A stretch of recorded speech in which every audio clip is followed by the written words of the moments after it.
On va commencer avec les seniors très âgés, là, avec Françoise Forette. Bonjour Françoise. Bonjour Marina, bonjour Philippe. Vous lancez aujourd'hui une alerte. L'insuffisance cardiaque des personnes âgées peut être méconnue. Avant de nous expliquer de quoi il s'agit, c'est fréquent. C'est pour ça qu'on alerte. Ça devient de plus en plus fréquent avec l'allongement de la durée de la vie. Et certaines séries récentes montrent que probablement 10 à 20% des personnes de plus de 70 ans sont atteintes d'insuffisance cardiaque. Si c'est 20%, ça fait quand même une personne sur 5, c'est quand même beaucoup.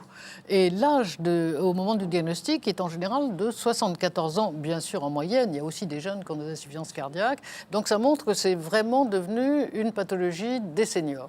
Alors, est-ce que vous pouvez juste nous rappeler succinctement ce que c'est que l'insuffisance cardiaque gauche? Alors, l'insuffisance... D'abord, il faut se rappeler de ce qu'on savait à l'école, c'est-à-dire que le cœur a 4 cavités, 2 oreillettes d'un côté, 2 ventricules de l'autre côté, à droite, et le sang qui a été oxygéné par les poumons arrive par l'oreillette gauche, ensuite il se rend directement dans le ventricule gauche, et c'est cette contraction du ventricule gauche qui fait que le sang va aller dans la circulation générale pour irriguer la majorité des organes. Y compris le cerveau, bien évidemment. Bien sûr, et en particulier le cerveau, mais pas seulement le cerveau, mais vous avez raison de le dire, c'est quand même un territoire tout à fait privilégié. Ensuite, le sang revient par la circulation veineuse vers ce qu'on appelle le cœur droit, et le ventricule droit l'éjecte de nouveau vers les poumons où il va être réoxygéné. Ce sang qui d'ailleurs s'est chargé progressivement au décours de son parcours en dioxyde. Alors, l'insuffisance cardiaque gauche, c'est la difficulté ou l'inefficacité du ventricule gauche à lancer vers la circulation générale une quantité suffisante de sang, une fraction suffisante. Donc on comprend bien, du coup, il n'envoie pas assez d'oxygène aux organes. Ben voilà, c'est ça puisqu'il n'envoie pas une quantité suffisante, et c'est ce qu'on appelle les insuffisances cardiaques à fraction d'éjection altérée.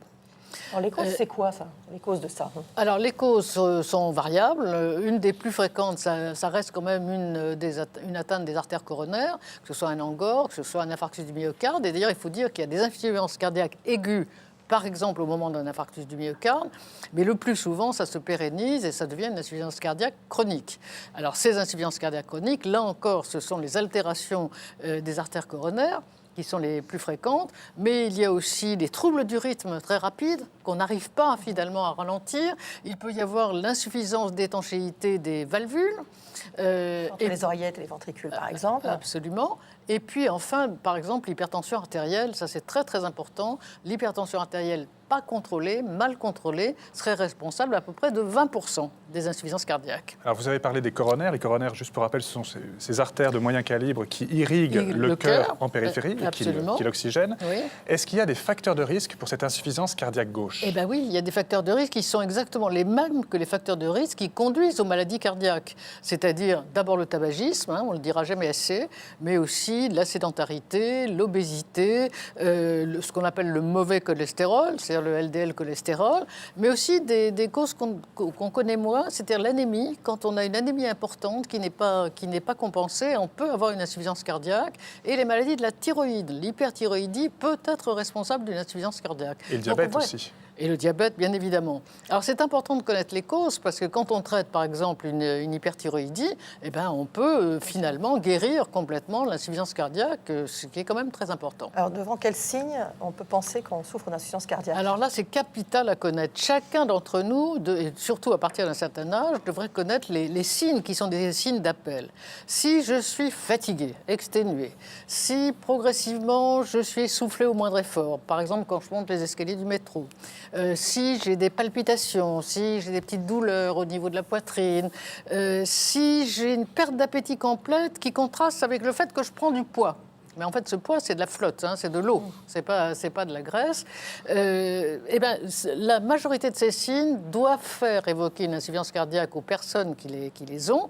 Elle doit consulter cette personne, elle doit consulter son médecin praticien pour faire le diagnostic. Ça peut être une insuffisance cardiaque. Donc, c'est important que chacun d'entre nous connaisse ces manifestations.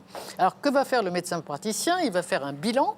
Alors, d'abord, un examen clinique complet, très soigneux, un électrocardiogramme, une radio de poumon qui montre que le cœur est augmenté de volume. Il va faire aussi le plus souvent une échographie. Et en général, chez les personnes âgées, on s'arrête là, on ne fait pas des preuves d'effort. Non.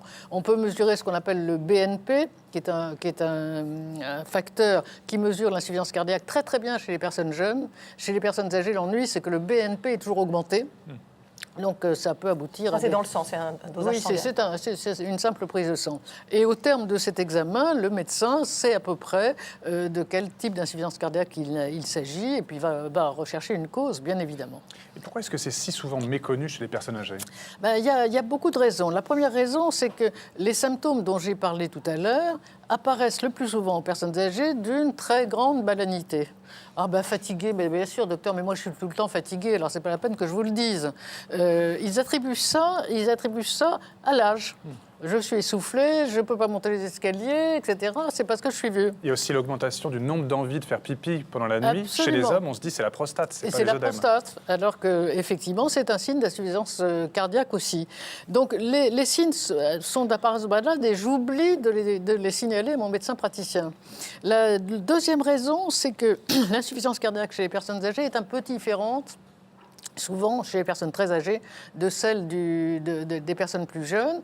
Ce sont des insuffisances cardiaques à fraction d'éjection conservée. C'est-à-dire que le cœur est capable finalement de chasser la majeure partie du sang qu'il reçoit. Normalement, il faut qu'il en envoie 60%. Mais par contre, le cœur est tellement rigide, les parois sont tellement rigides qu'il se remplit très mal. Et c'est pour ça d'ailleurs qu'il peut éjecter le tout, puisqu'il a moins de sang. Donc ce sont des insuffisances cardiaques tout à fait différentes.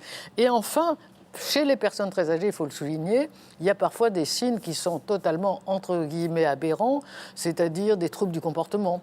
La personne qui était agile, active, devient apathique, ou bien celle qui est très gentille, très douce, devient agressive. On n'y pense pas nécessairement. Il peut y avoir des épisodes de confusion, des épisodes de désorientation. Devant ces signes, le médecin doit rechercher une cause organique, c'est-à-dire une maladie d'un organe, et en particulier une insuffisance cardiaque. Et rapidement, c'est quoi le problème de méconnaître ce diagnostic ? C'est embêtant parce que d'une part, les traitements permettent d'améliorer les symptômes. C'est quand même important d'être moins essoufflé, moins fatigué, etc. Et ensuite, on évite des complications de l'insuffisance cardiaque qui peuvent être très, très graves, dont ce qu'on appelle l'édème aigu du poumon, qui est une urgence absolue, c'est une urgence vitale. Autant éviter ces complications. Alors, l'ennui, c'est que très souvent, malheureusement, les personnes âgées ne reçoivent pas les médicaments qui sont considérés comme les meilleurs médicaments à l'heure actuelle, parce que les médecins, d'abord, ils ne veulent pas nuire, ce qui est tout à fait normal, et ils ont peur des effets secondaires de ces médicaments. Ça les conduit à utiliser des médicaments anciens qui, finalement, ont autant d'effets secondaires. Alors, l'efficacité. Il y a 3 types de médicaments, on les connaît. D'abord, il faut éviter la rétention sodée, c'est-à-dire la rétention d'eau. Donc on donne des diurétiques, on donne des médicaments qui améliorent le fonctionnement du cœur. Le plus souvent, ce sont des bêta-bloquants. Et souvent, les médecins ont peur des bêta-bloquants chez les personnes âgées. Et enfin, on traite aussi l'hypertension artérielle avec les médicaments habituels. Donc très important que vous connaissiez ces symptômes pour aller consulter. C'est ça. C'est qu'il faut que chacun d'entre nous connaisse les symptômes de l'insuffisance cardiaque. Et quand on les a, il faut aller voir son médecin praticien. Et la responsabilisation des patients, c'est le meilleur moyen d'être bien traité. Très clair ça. Merci beaucoup. Merci.